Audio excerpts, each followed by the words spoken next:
What is so special about biology in NEET is that we have to read every sentences line by line നമ്മൾ വായിച്ചുകൊണ്ടിരിക്കണം. So ഇതിൽ ഞാൻ ശ്രദ്ധിച്ചൊരു കാര്യം എന്താ വെച്ചാൽ ഞാൻ നിങ്ങൾക്ക് പറഞ്ഞിരുന്ന ഫസ്റ്റ് ടിപ്പ് എന്താണെന്ന് വെച്ചാൽ നമ്മളൊരു ചാപ്റ്റർ വായിക്കാൻ തുടങ്ങുന്നതിന് മുന്നേ this is a first tip. Okay, so നിങ്ങൾ ഇപ്പം ചാപ്റ്റേഴ്സ് ഒക്കെ വായിച്ച് തുടങ്ങുന്നുണ്ടെന്ന് വെച്ചോ. So what you have to do is make a note. എന്ന് വെച്ചാൽ വലിയ നോട്ടും വലിയ ഭംഗിയിലും വൃത്തിയിലും വലിയ ബുക്സ് ഒന്നും കണ്ടുപിടിച്ച് എഴുതണമെന്നൊന്നും ഞാൻ പറയണില്ല. Take A paper. ഞാനിപ്പം എൻ്റെ നോട്ട്സ് ഇതായിരുന്നു എന്ന് വെച്ചാൽ ഞാൻ ഇങ്ങനത്തെ നോട്ട്സ് ഉണ്ടാക്കും കുറേ. Right now also I make notes with these news prints. അപ്പം എന്താ പറയുക വെച്ചാൽ ഇതിപ്പോൾ പ്ലാൻ കിങ്ഡത്തിൻ്റെ നോട്ട്സ് ആണ്. സി സോ ഇതിൽ പറഞ്ഞാൽ ഞാൻ നമ്മളിപ്പം എല്ലാ പേജസും മൊത്തം വായിക്കും കേട്ടോ. ഇതിലിപ്പം പ്ലാൻ കിങ്ഡം മൊത്തം ഈ ഒരു പേജിലാണ്. സി ഈ ഒരു പേജും ഈ ഒരു പേജും ഇതടങ്ങി നമുക്ക് പ്ലാൻ കിങ്ഡം തീരുന്നുണ്ട്.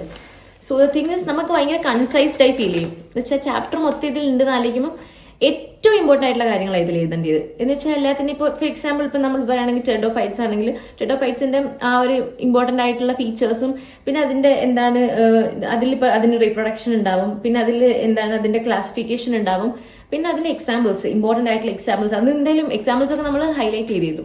അപ്പൊ നിങ്ങൾ വിചാരിക്കും അവസാനം റിവൈസ് ചെയ്യാൻ വേണ്ടിയിട്ടൊക്കെ ആയിരിക്കും ഞാൻ പറയണത് ഇത്. പക്ഷെ അങ്ങനെയല്ല, റിവൈസ് ചെയ്യാൻ ഓഫ് കോഴ്സ് നിങ്ങൾക്ക് ഉപകാരം ഉണ്ടാവും ഇത് ഈ നോട്ട്സ്. പക്ഷെ നമ്മളിപ്പോ ഒരു ചാപ്റ്റർ ഇപ്പോൾ വായിക്കാൻ തുടങ്ങാന്ന് വെച്ചോ. ഇപ്പം പ്ലാൻ കിങ്ഡം നിങ്ങൾ വായിക്കാൻ തുടങ്ങുക. അതിനു മുന്നേ ഈ ഒരു നോട്ട്സ് നിങ്ങൾ മുന്നേ ഉണ്ടാക്കിയ നോട്ട്സ് നിങ്ങളിപ്പം വായിക്കാൻ തുടങ്ങിയെന്ന് വെച്ചോ. അപ്പൊ നമുക്കൊരു ബേസിക് ആയിട്ടുള്ള ഒരു എന്താണ് വേഗം റഷ് ചെയ്യാൻ വേണ്ടിയിട്ട് ഈ നോട്ട് എന്തായാലും യൂസ്ഫുൾ ആവും. അപ്പൊ നിങ്ങൾ പ്ലാൻ കിങ്ഡം വായിക്കുന്നതിന് മുന്നേ ഈ ഒരു നോട്ട് വേഗം റഷ് ചെയ്ത് വായിച്ചു പോയി ടെക്സ്റ്റ് വായിക്കുമ്പോൾ നിങ്ങൾക്ക് സൂപ്പർ ഈസി ആവും. എന്തായാലും ഈസി ആവും. ഒബ്വിയസ്ലി നിങ്ങളിപ്പം 1 മണിക്കൂർ എടുത്തൊരു ചാപ്റ്റർ വായിക്കുമ്പോൾ നിങ്ങൾക്ക് 1/2 മണിക്കൂർ എടുത്ത് ആ ചാപ്റ്റർ വായിക്കാം. ബിക്കോസ് നിങ്ങൾക്ക് മെമ്മറൈസ് ചെയ്യാൻ വേണ്ടിയിട്ടൊന്നും പ്രത്യേകിച്ചില്ല. നിങ്ങൾ എന്തോ ചെയ്യും, ഈ നോട്ട് വായിച്ചിട്ടാണ് ഈ ടെക്സ്റ്റ് വായിക്കുന്നത്. സോ അങ്ങനെ നിങ്ങൾക്ക് യൂസ്ഫുൾ ആവും അത്.